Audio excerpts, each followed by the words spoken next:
We are living in a computer-programmed reality, and the only clue we have to it is when some variable is changed and some alteration in our reality occurs.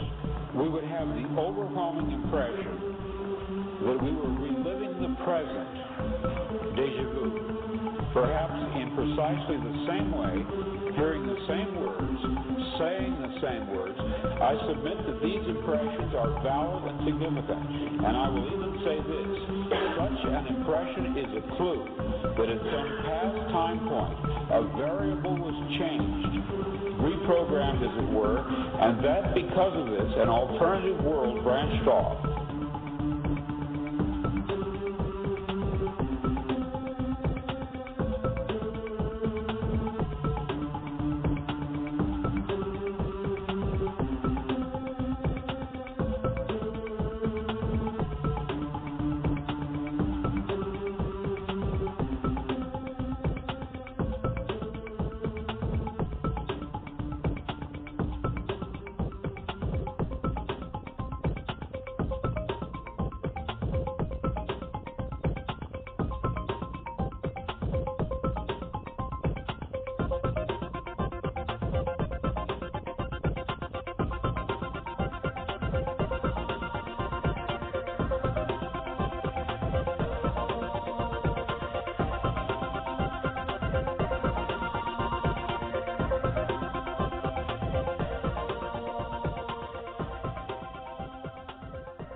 Hey, sorry for that. I had a bit of a challenge, an issue, and delay, and it was between my ears.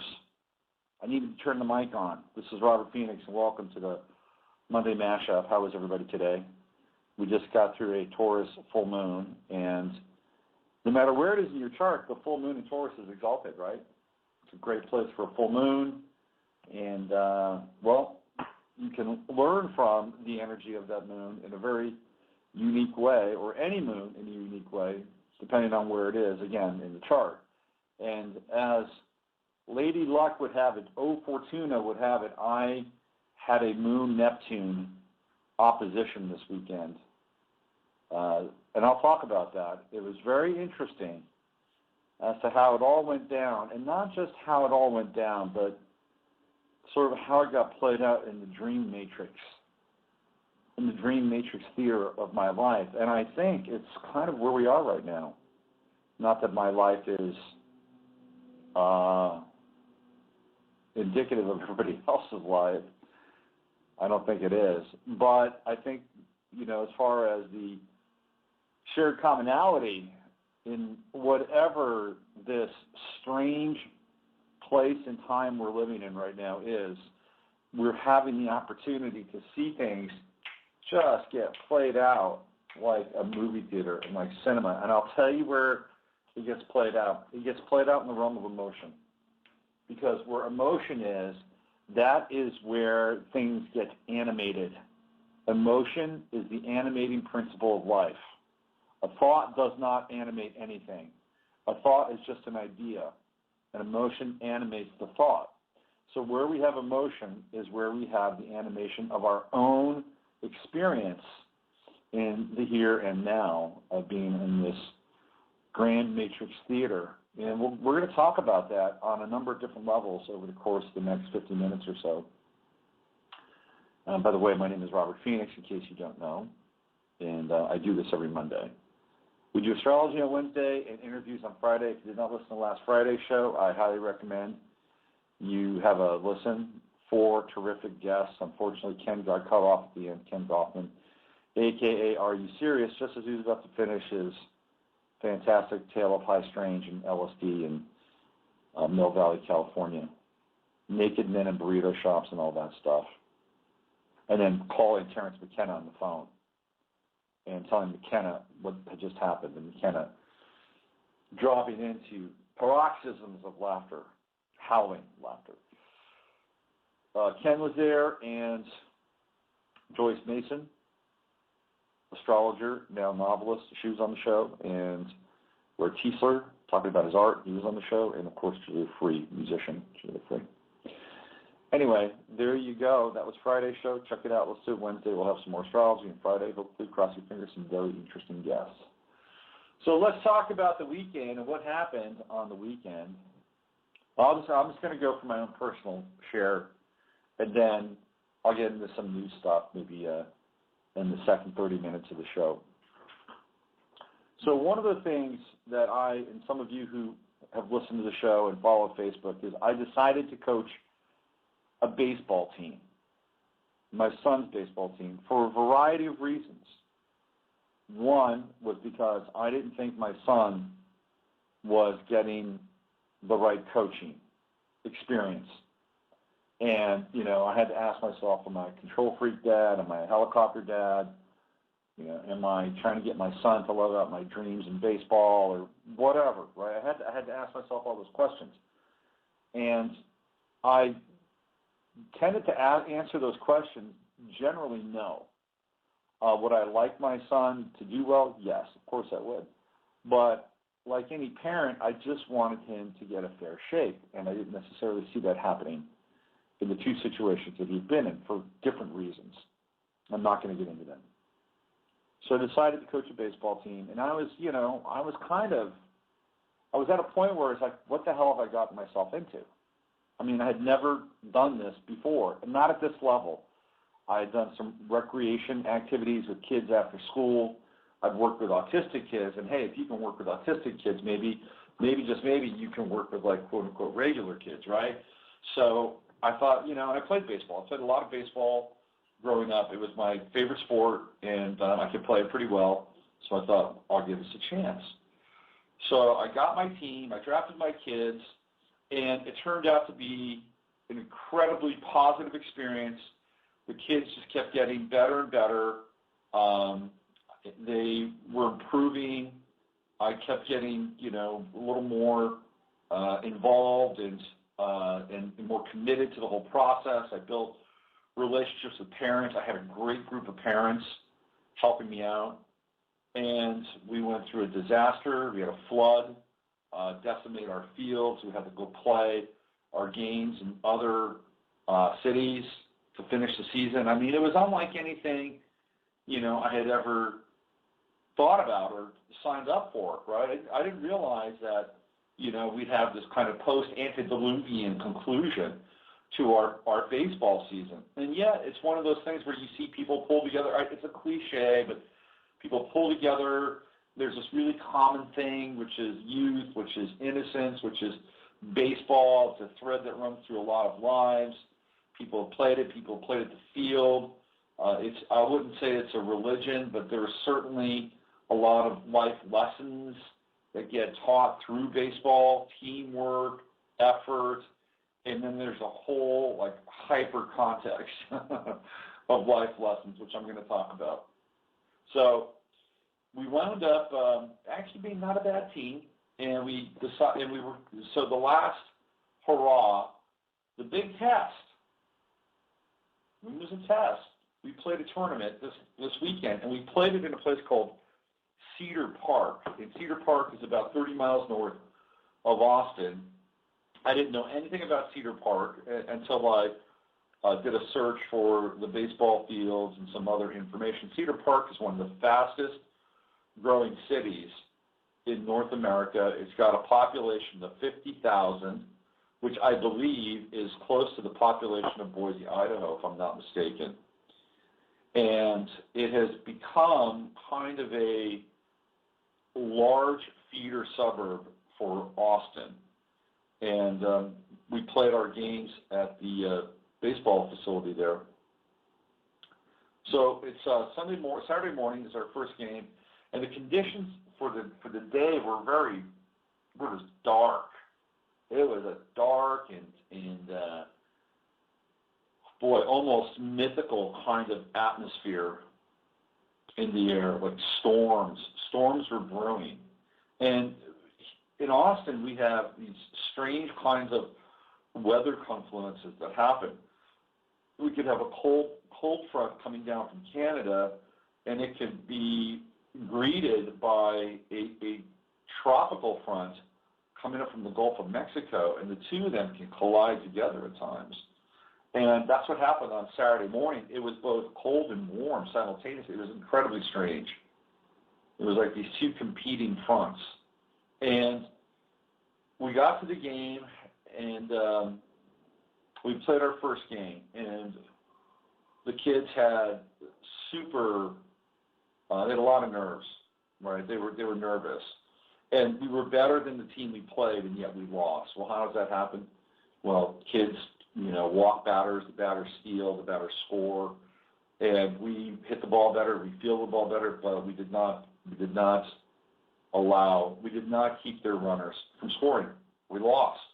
It was disappointing. It was a game, really, we should have won. And then we wound up playing another team right after that, and this was from the Cedar Park area, so it was the first team. And the second team was an elite team. This is a team where all the players are hand-picked, and they are quite good. And we took a beating. It was the worst game we played all year. We lost 16-0. 16-0. And that was our last game of the day on Saturday. So here I am. I'm the coach, right? And I knew we had to win that first game. But we lost it, and we lost it to a team that was not as good as ours. And that other manager knew that they had stolen the game, and that's the way it goes. And then the second game, we just got our asses kicked. So I had to live with that, and I had to live with some decisions that I had made, and it's coaching, right? It's what you do. One of the decisions I had made, because, I'm kind of, I'm an inclusive person. Like, whenever there's an opportunity to include people, to help them succeed or be part of something, I'm into it. It's what I like to do. It's the expansive part of my Jupiter and Sagittarian nature. So anyway, we had to take on two kids from another team because we didn't have enough kids. And one of the kids' father was a coach.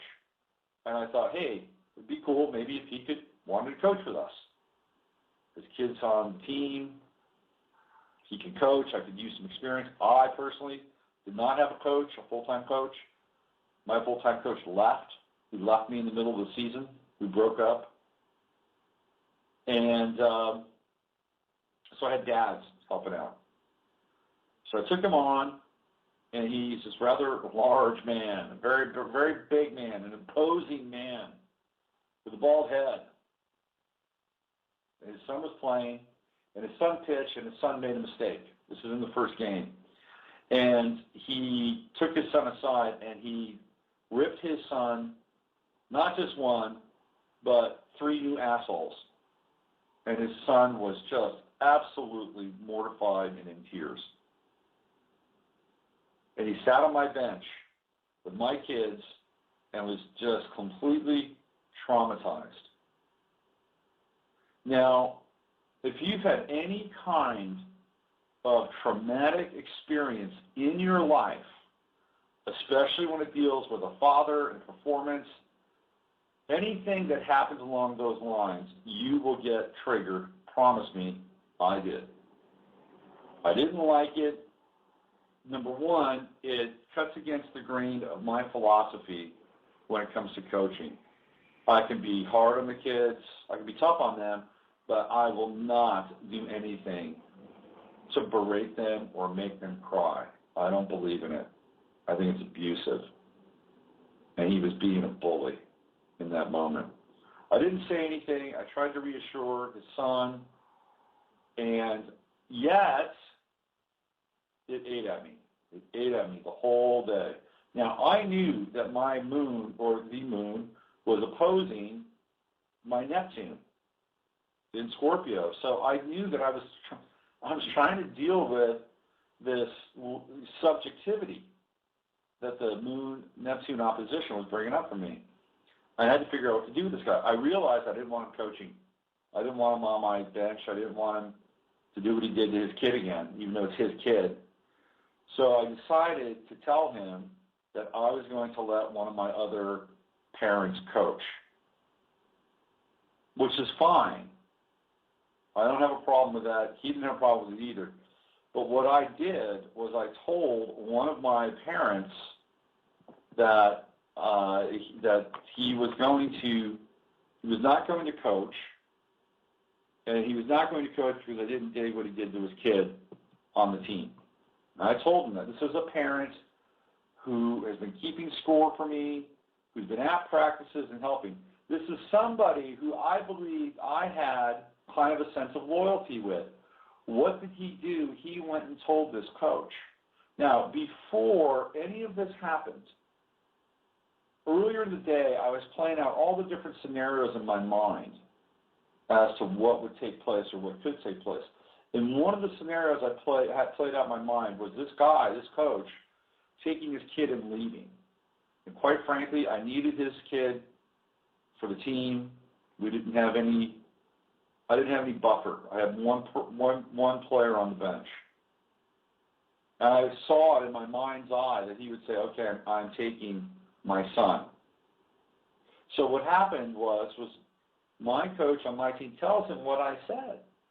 And then he came back to me, this other coach came back to me, and he ripped me a new asshole just like he did his kid. And I had to, you know what, I had to come clean. I had to come straight to him and say, you know what, I shouldn't have said that. I shouldn't have said that. I wouldn't tolerate that on my team. If I did, I should have said it to you. So it was a moment for me to own my shit, right? That was the moment. And then it got played out in a way where he told me he was going to take his kid and leave just like I saw it in my mind's eye a mere 5 to 6 hours before. Exactly. Just like that. I said, look, I'd really like your son to stay. The boys like him. It looks like he's having a positive experience, but you can do whatever you want to do. It's up to you. I understand if you want to take him. He went and he asked his son. His son wanted to stay. His son wanted to play. And he left it up to him. So then I had to go through and coach the first game with this cloud hanging over my head, right? And I had to get through it, and guess what? We won. We played well, we won. And then comes the second game, and this is where everything just completely gets weird. We're doing really well. It looks like we're going to win, but we had the two kids that we picked up from the other team. I had them pitch, and there's a rule: if you hit 2 batters in 1 inning, you have to leave. You have to get off the pitcher's mound, take another position. The first boy that I brought in, he's the starting pitcher. He throws 3 pitches, 2 of them hit a batter. Boom, he's out of the game. I've put in another pitcher. We do well. We're up by about 3 or 4 runs. I think about 3 runs, 4 runs. They're up by 4 runs, which could be enough. Play well. My team is playing well. So I bring in this other coach's kid to pitch. And he pitches, and he throws a couple pitches, and guess what he does? He hits 2 batters. And I had to pull him. Who do I put in? I put in my son. Bases are loaded. It's getting late in the game. Bases are loaded. And he throws a pitch, and the ball is hit to him. And all he has to do is pick it up and throw it to home plate. This is not a hard play. But when you're 9 years old and you have a lot of stress and a lot of tension and a lot of pressure you're putting on yourself, picking up that ball can be one of the hardest things in the world. And he picked it up, and he couldn't throw it home in time. And he threw it to first base, and it went past the first baseman, and they scored 4 runs. 4 runs. And my son covered home plate to get the ball, thrown it from the first baseman. He jumped for the ball. He fell down. He hit his head on the ground. The runner was safe, and there were tears, massive amounts of tears. He was in pain physically, and he was in pain emotionally because he fucked up. It was a very difficult situation for him. And here I am. I'm the manager of the team, and that's my kid. And guess what? I got the opportunity to do everything that I thought a manager could and would do. This was it. This is why I theoretically had coached this team, so that my kid could get the type of coaching that I thought he hadn't had. And little did I know that it was more than just coaching, that it would be a very intense life experience for him. So I had to realize very quickly what I needed to do, not just as a coach for the team, but as a parent for my son. And I pulled the team together, and my son was just in tears, and I brought him into the dugout, sat him on my lap, and we just talked about what we needed to do as a team. And we went out, and we didn't score any runs, but the next inning came around, and my son went out to pitch again. And it was one of those strange moments where he said he didn't want to be there, and I could not allow him to have that imprint on his consciousness. I just couldn't do it. And I put him out there. I put him out to pitch, and he struck out the next two batters. And it was really strange because we were keeping score on our side, and we thought it was 8-8. We thought we were in a tie game. And everybody who was keeping score in the stands thought it was 8-8. But then the umpires said it was 9-8, and they called the game because of time, and we lost. And it was just one of these incredibly strange moments. It was like, it just became so apparent that I was in this dream matrix theater, and that it was emotion that was animating everything. What happened? My son had a similar play to the other coach's son. It was a ground ball hit to the pitcher, and both his son and my son messed up those ground balls. He decided to go hard on us. And by the way, we had a conversation. He said, a lot of people don't like the way I coach. I coach to win. And I said, well, you don't think I coach to win? He said, I don't know about that. It was a strange moment with me and this guy. And so his son screwed up pitching with a ground ball. My son screwed up pitching with a ground ball. And his son was moved to tears. My son was already in tears. And how we dealt with that, and I'm not saying the way I dealt with it was better than how he dealt with it, but it was certainly different. And in that moment, I had the opportunity to help my kid try to get through this trauma and replace it with something better. And he struck out those two kids, and people came up to him at the end of the game, and they said, you have a lot of heart. And I hope that it's something that he'll remember.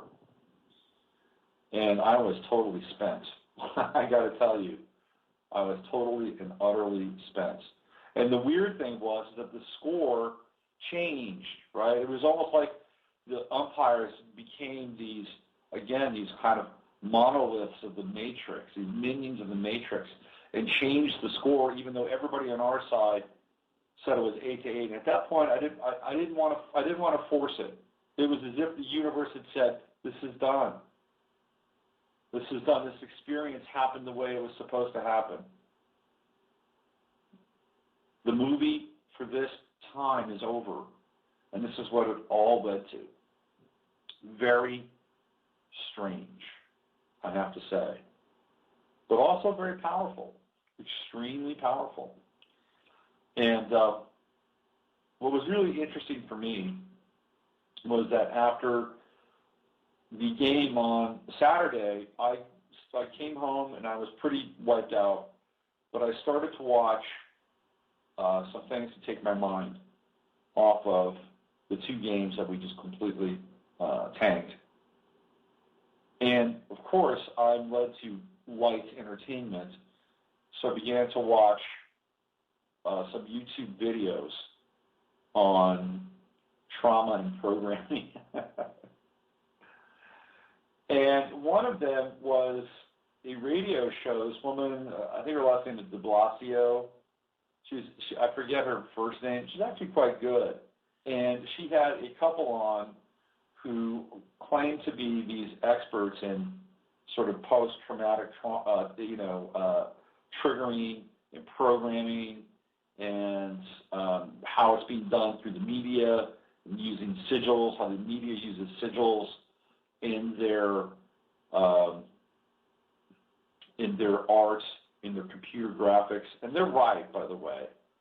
If you watch TV, you will see, but not just the overt stuff, a hand over one eye or whatever. You will see very powerful occult and esoteric technology being deployed on things like Fox News, MSNBC, to entrain you and to keep you trapped in a universe of spells, really is what it is.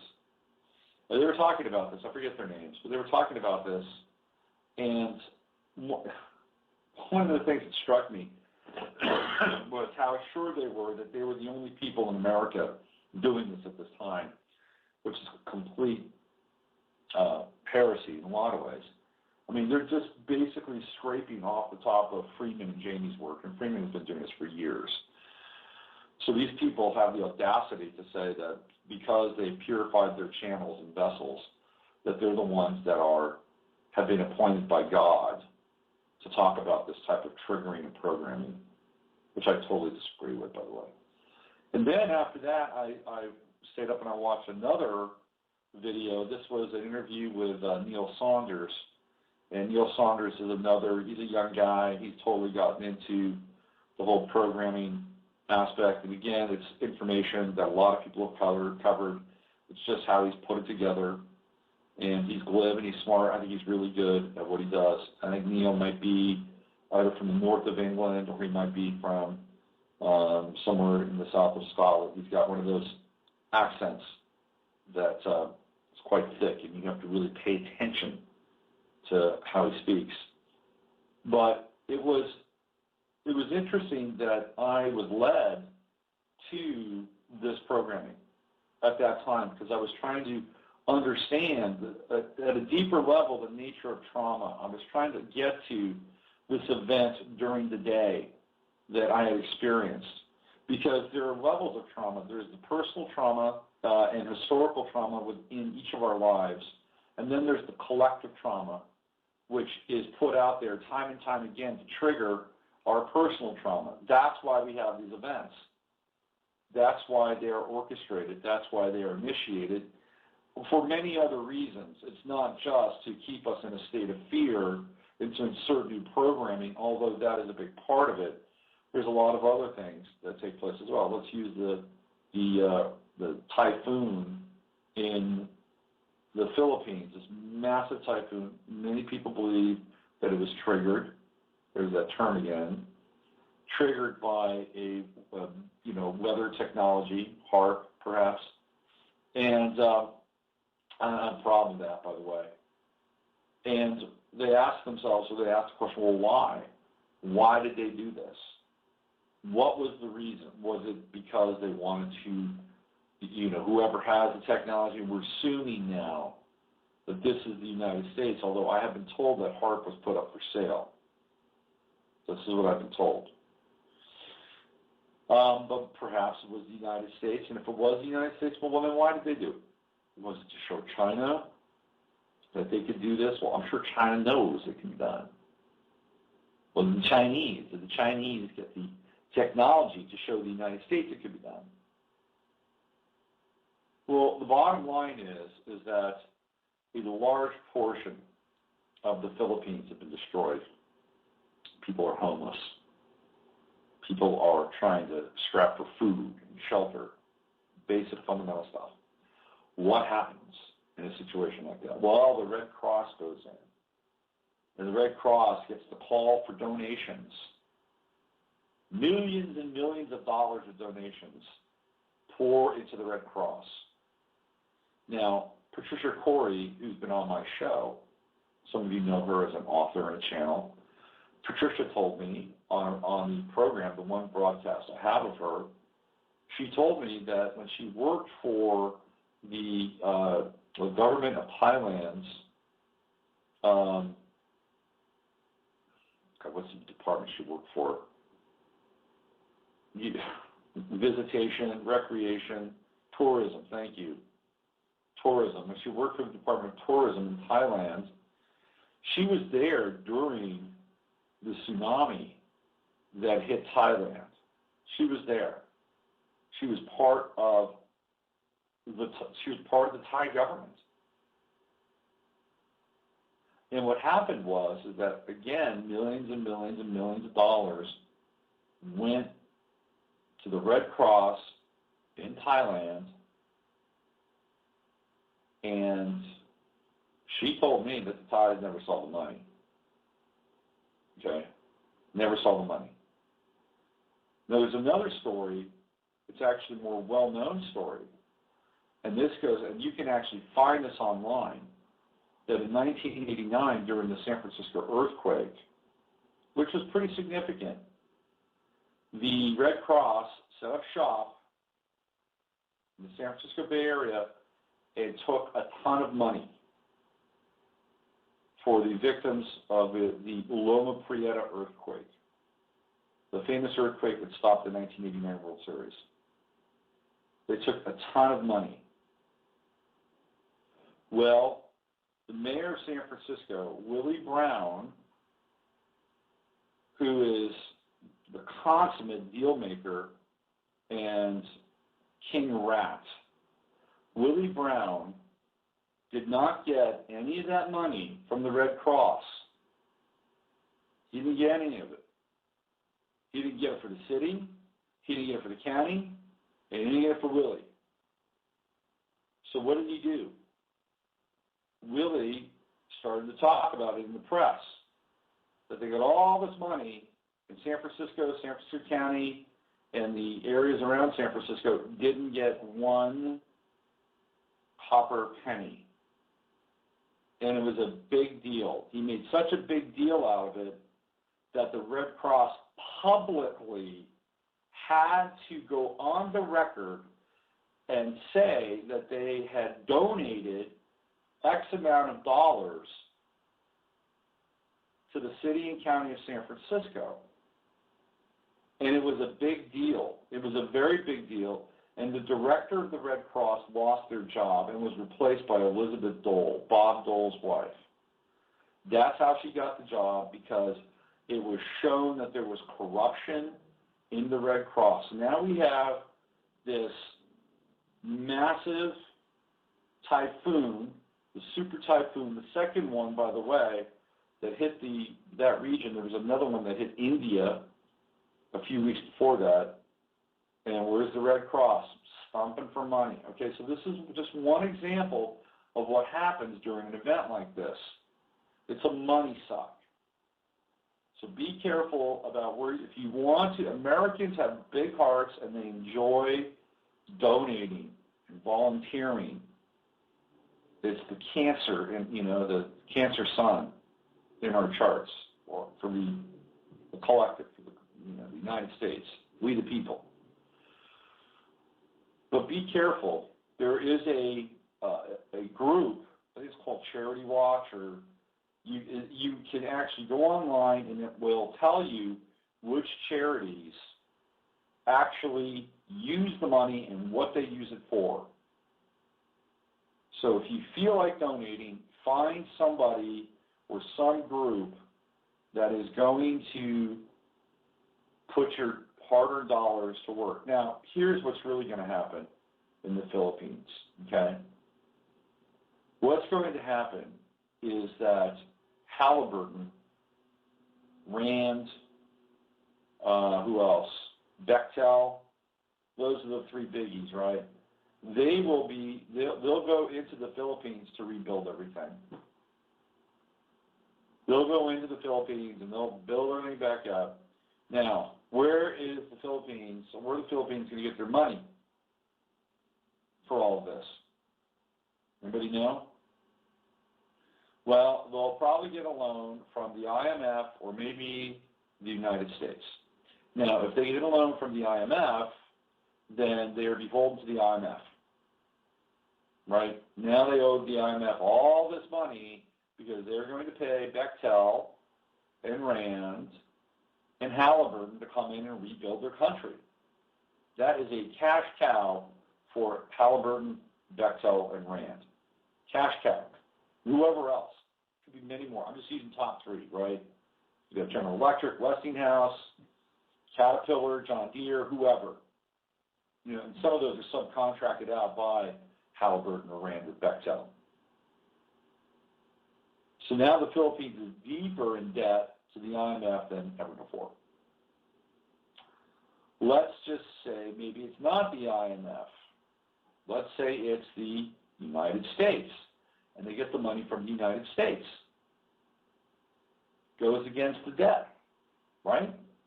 Now, who's paying for that? Taxpayers. The taxpayers are now on the bill. We're footing the bill to get the Philippines rebuild through Bechtel, Rand, and Halliburton. So that's on our dime. So it's an increase to our debt. So it's going to be interesting to see how this gets played out. Are the Chinese going to go in there and rebuild the Philippines? Well, they haven't really been, too hot to trot up to now. Their response has been very lukewarm. So I'm just giving you an example. That's a trauma-based event, though. And when we see this, it triggers a trauma. What happens? What happens? Oh, my God, what could happen here? Am I prepared? Do I have enough food? Do I have enough water? Will my kids be safe? And so we live in a trauma-based universe.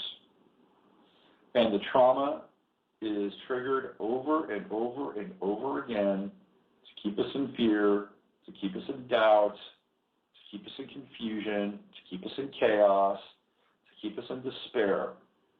And it happens on a personal level, and it happens on a collective level. And the reason it happens on a personal level is because the collective level has seeped down into the personal. It's a trickle-down thing. It's a supply-side, trauma-based economics, I suppose. And so our lives are a continual or continued challenge and struggle to unchain ourselves from the satanic system of trauma-based programming, triggering, and psychic enslavement. That's what it's about. That is what it's about, boys and girls. And this goes back thousands and thousands of years. It goes to Babylon and beyond. And we are dealing with, in my estimation, a galactic or cosmic, I would say it's a galactic more than a cosmic, but a galactic chain of events which is being played out on this planet. And it's about the physical and psychic enslavement of an entire planet and an entire species. And there are groups within the planet that may or may not be completely a part of the species that are carrying out this agenda. And there are interdimensional frequencies that are being employed over and over and over again to keep us in the spell and entrainment of what's going on, or this domain that we're seemingly locked in. It's taken me 50 years of my life to begin to understand this at a level where it's completely coherent, or getting more coherent than I've ever experienced it before. I grew up in a household where there was the on-off switch of triggers and traumas all the time. And how did that happen? Well, it was inherited, but it can all be traced to the Depression, which was another trauma-based event. And so how do we deal with the collective? How do we deal with the collective traumatization of our consciousness and our psyches? We have to be ready for that. First of all, we have to know what we're dealing with. That's number one. And number two, when they come, we have to learn how to essentially be in the world and not of it. To watch and observe and not get sucked in. It's so easy to get sucked in. See it, recognize it, and do your best to disarm the attempts. One of the things that this couple, again, I wish I had their names, but one of the things they talked about was television, turning on television, and I completely agree. Television is the greatest mind control weapon ever invented. It's phenomenal with what it does. And I find myself watching less and less TV. I have it here. I have it for football season, and I have it for a few shows that we watch with my son and I on Discovery. And that's about it. Oh, and Turner Classic Movies. I love those old movies. They're great. If I could just get that channel in the local news, I think I'd be happy. I'd be really, or Turner Classic Movies could just be online. You know, I'd be happy with that. But TV is a weapon of mass distraction and induction as well. If we could turn off the TVs around the country, or around the world, we'd be in much better shape, trust me.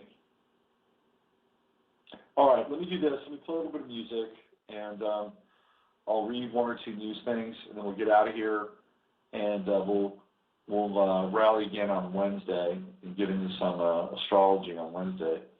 What do we want to play here? How about map reference? Here's Wire map reference. As a general map reference, do you know where you are?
That was Wire map reference. I was just in the chat room, just watching the trains of thought being typed out as symbols on a page, a virtual page on a screen. And somebody, I think it was Wildflower, she got the video that I was talking about. It's called Sigil Magic. And the people, let me see if I can just go back here into the chat room. I am holding the device closer to my mouth now. Awakenvideo.org, television Sigil Magic. And the people who are talking about this are named John and Bonnie. And John and Bonnie were basically reconstituting other people's stuff. And, you know, this is what we all do to some extent.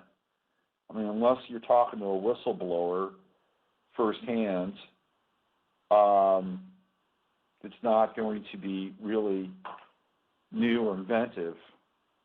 You know, I mean, there are people that can spot things and be new and inventive and come up with new interpretations of reality or something that's really code cracking. I didn't think that what they were talking about was being that code cracking. In fact, like I said, Freeman has been talking about this stuff for over 10 years now, and they're basically reconstituting Freeman and saying that they're the ones that have been chosen because they sleep in a Faraday cage. Now, they've got good knowledge. I'm not dismissing the knowledge, but I think they need to back off a little bit. You know, anytime people get into this whole chosen one trip, it's like you just, I don't know. I have a hard time with it. That's just my 2 cents. There's somebody from the 954 who's been listening. Let's see if they have anything they want to say. Hello there. Robert, it's Barbara. Barbara. Are you in heaven? Sorry. What's going on? You must be talking to us.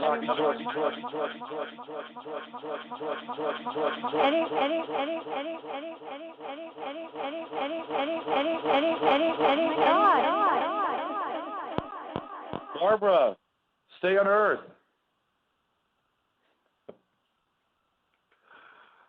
Oh, I was just messing with Barbara just a little bit. She had 2 lines open, and it was creating an echo and feedback. I was just messing with her a little bit. Sorry, Barbara. You had 2 lines open, and both your lines were creating an echo or a reverb effect. And this is really funny, right? This is really, really funny. Because I was watching a documentary on a band called Death. So on Saturday night, after the whole baseball tournament thing, I watched 2 videos on trauma, triggers, and satanic influence on the collective psyche. And then I watched a video on a band called Death. And there were these 3 black guys from Detroit who had a punk rock band in 1975. And one of the things that they showed in this video was one of the brothers in this band, David Hackney. He had taken somebody's phone. He had taken the family phone and crossed a bunch of wires. And they got on the phone and they started calling people, and they had this echo effect. And they actually had a recording, and David Hackney said he was from Mars. And the person on the other end of the phone didn't know what was happening. It was very funny. Anyway, we got to play that out. How was that? Wasn't that fun? Speaking of Mars, has anybody seen this light in the sky, in the southwest part of the sky? The Crystal Mothership? Has anybody seen that thing? It's white and green. It does all kinds of interesting things. Now, some people might say it's ISON. Some people might say it's Nibiru. Some people might say it's Project Bluebeam. Who knows? But it's interesting, and it does stuff. It's in the southwest part of the sky, and on a clear night, you'll be able to see it. That's for sure. You'll definitely be able to see it.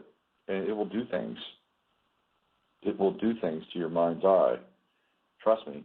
All right, let's get our friend back on here. Hey, Barbara. Hi.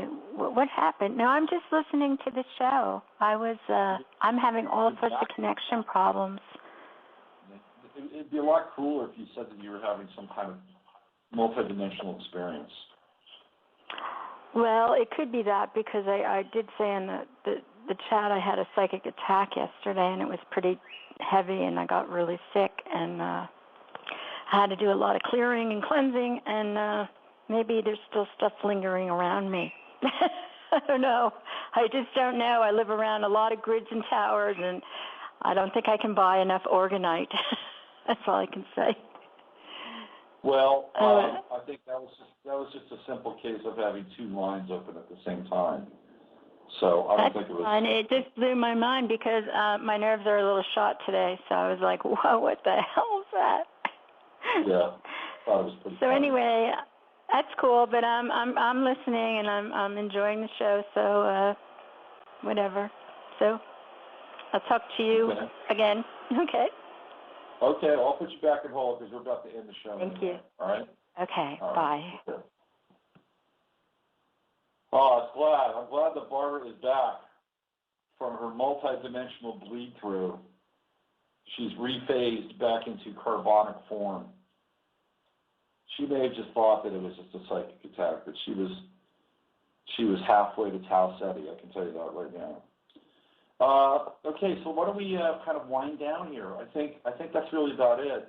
Just be careful. You know, it's crazy out there. Crazy. And that emotion is the animating principle.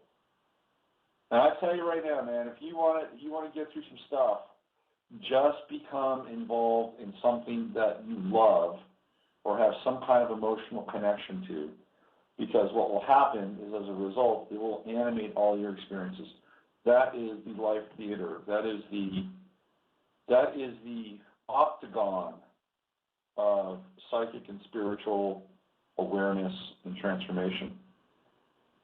And oh, by the way, yesterday, great weather for the second series of games.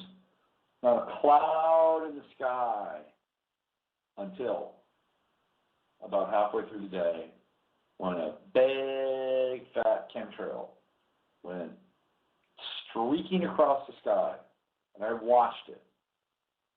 And I was like, you gotta be kidding me. And guess what I saw as a result?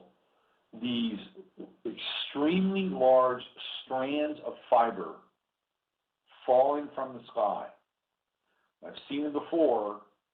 In California, first time I saw it here, it was a massive chemtrail fiber, probably about 18 inches long, and there was more than one, but I saw one, which fell right down on the field where we were playing. So they couldn't even just let us play a baseball game. They had to crap on our baseball game as well.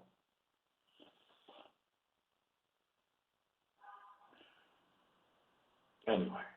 It was just another interesting moment in time. All right, I'll be back on Wednesday for navigating. Check out Gaia TV, my JFK timeline special pops, I believe, today or tomorrow. So keep your eyes peeled on that. If you subscribe to Gaia, check it out. If you haven't subscribed to Gaia, do so. You can get there through my website. If you go through my website, I get a little money for it. I'm not going to lie to you. It helps. RobertPhoenix.com. Just go to this third post down where I'm talking about, you see my picture. You see my black and white photo, I guess. And you can sign up through Gaia. And I get a little money. Okay, that's it. Use your head to discern what's real, your heart to stay open to what's possible. And have a great day. And don't let the trauma, please, get you down. Do your best just to stay clear, stay open, stay loving, and be willing to be humble enough to learn your lessons when you're out of alignment and get back in there as quickly as possible. Take care. I'll see you on Wednesday. We are living in a computer-programmed reality, and the only clue we have to it is when some variable is changed and some alteration in our reality occurs. We would have the overwhelming impression that we were reliving the present, déjà vu, perhaps in precisely the same way, hearing the same words, saying the same words.